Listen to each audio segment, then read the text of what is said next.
Prostě, my jsme se odnášeli knížky. My jsme se prostě odnášeli knížky, jo, jako normální lidi. A prostě já jsem se šla zvážit, kolik to tak prostě váží s taškou na zádech.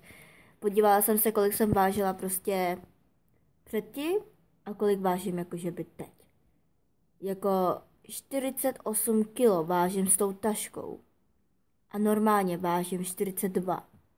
To si děláte stranu, to fakt jsem nesla jakože by domů, nebo co se děje. A prostě nechápu, ty školy jsou úplně normální. 6 kilo si táhnu domů jako největší rebel.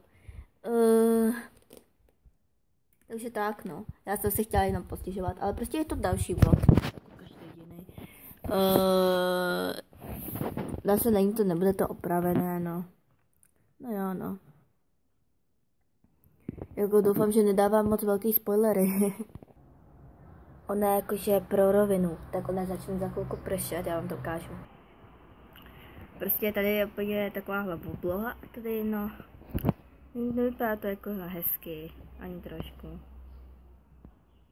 No nevypadá to hezky. No.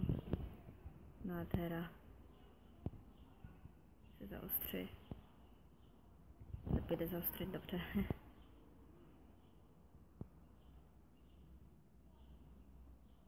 No, bude za chvilku pršet.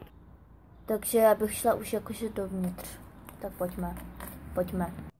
Tohle by bylo opravdu všechno z tohoto videa a pa.